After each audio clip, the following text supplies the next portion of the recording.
Padmavati madam, ജീവിതത്തിൽ ഒരിക്കൽ കൂടി മാഡത്തിനെ നേരിൽ കാണണമെന്ന് പ്രാർത്ഥിക്കാത്ത ദിവസങ്ങൾ എന്റെ ജീവിതത്തിലുണ്ടായിട്ടില്ല. എനിക്ക് സന്തോഷമായി, ഒരുപാട് സന്തോഷം. എപ്പോഴാ പത്മാവതി മാഡം തിരിച്ചു വന്നേ? തിരികെ വന്നിട്ട് കുറച്ച് ദിവസങ്ങളായി. നിങ്ങളെയൊക്കെ നേരിട്ട് വന്ന് കാണണമെന്ന് എനിക്ക് ആഗ്രഹം ഉണ്ടായിരുന്നു. മുമ്പ് താമസിച്ചിരുന്നിടത്ത് ഞാൻ വന്ന് അന്വേഷിച്ചു. പക്ഷേ അവിടെ നിന്നും വർഷങ്ങൾക്ക് മുമ്പ് തന്നെ നിങ്ങൾ താമസം മാറിയെന്നാ അറിയാൻ കഴിഞ്ഞത്.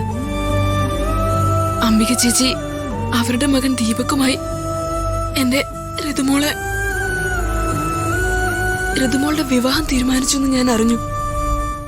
അംബിക മനസ്സിൽ വിചാരിച്ച അത് നടത്തിയിരിക്കുമെന്ന് വക്കീലിന് അറിയില്ലേ?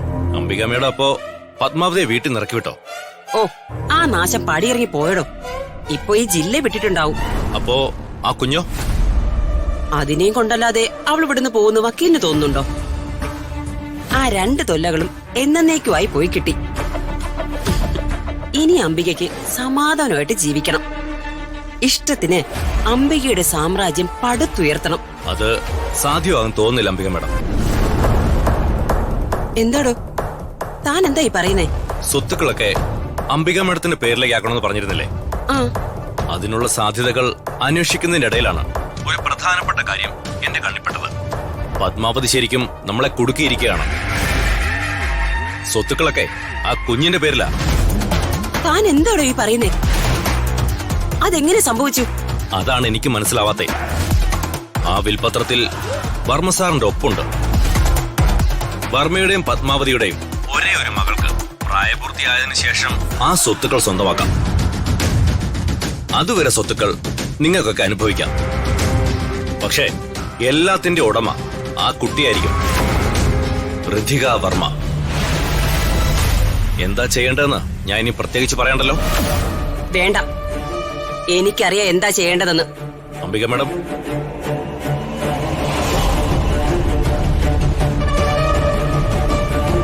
ചക്രവാണി, ആ കുഞ്ഞിനെ നീ എനിക്ക് ഇപ്പൊ ഇവിടെ എത്തിച്ചു തരണം. തന്നിരിക്കണം, മനസ്സിലായോ?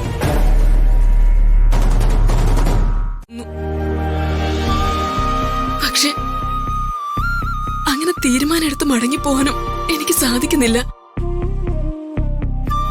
എന്റെ മോളെ, അവളെ എനിക്ക് കാണണം. ഒരു തവണയെങ്കിലും അവളോട് എനിക്ക് സംസാരിക്കണം.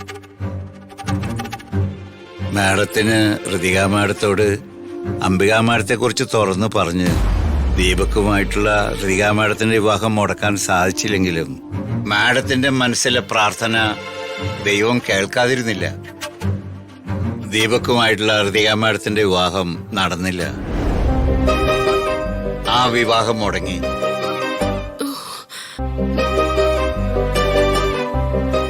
സത്യമാണോ? ആ, അതെ.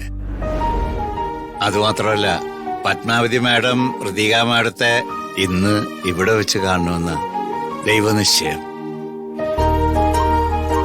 സാധാരണ ഞങ്ങൾ പോകാറുള്ള കടയിലേക്ക് പോകാതെ ഇവിടേക്ക് വന്നതും പത്മാവതി മാഡം ഇവിടെ ഉണ്ടായിരുന്നതും ദൈവം നേരത്തെ തീരുമാനിച്ചുറപ്പിച്ച കാര്യമാണ്. വേണിച്ചേട്ടൻ എന്തായി പറയുന്ന? എനിക്ക് മനസ്സിലാവുന്നില്ല. ഋതിക മാഡം ഇവിടെയുണ്ട്. എവിടെ?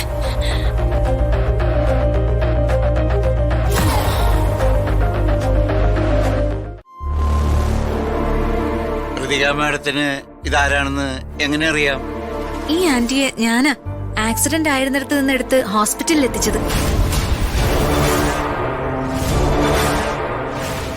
ഞങ്ങളുടെ ബ്ലഡ് ഗ്രൂപ്പും സെയിം ആയിരുന്നു. ഞാനാ ആന്റിക്ക് ഇന്ന് ബ്ലഡ് നൽകിയത്.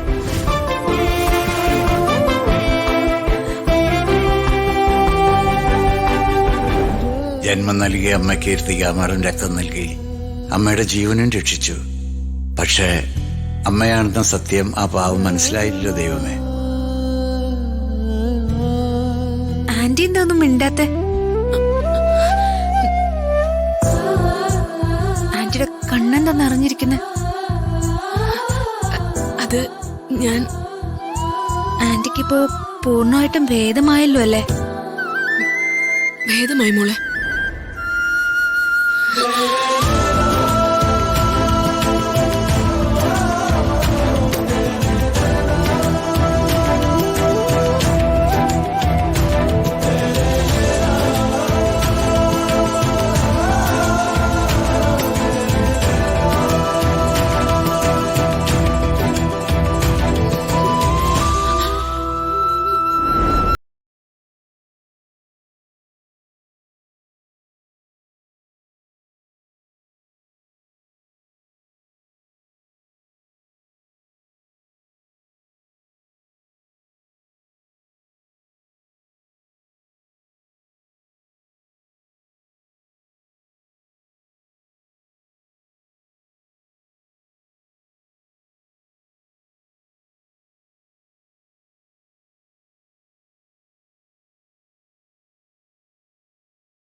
വിവാഹം മുടങ്ങിയെന്ന് പറഞ്ഞിട്ട് എന്റെ മകനാണ് ഋതിക മാഡത്തെ വിവാഹം കഴിച്ചിരിക്കുന്നതെന്ന് ഞാൻ എങ്ങനെ മാഡത്തോട് പറയും? ആദ്യം ഋതിക മാഡത്തോട് മുന്നിൽ നിൽക്കുന്ന അമ്മയാണെന്ന് പറയാം, എന്നിട്ട് വിവാഹകാര്യം പത്മാവതി മാഡത്തോട് പറയാം. ഋതിക മാഡം, ഇത് ശരിക്കും ആരാണെന്ന് ഋതിക മാഡത്തിന് അറിയോ? ആരാ? വേണുട്ട, ആ,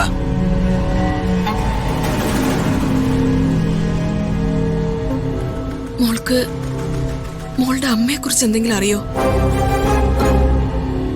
ആന്റിക്ക് എന്റെ അമ്മ അറിയോ?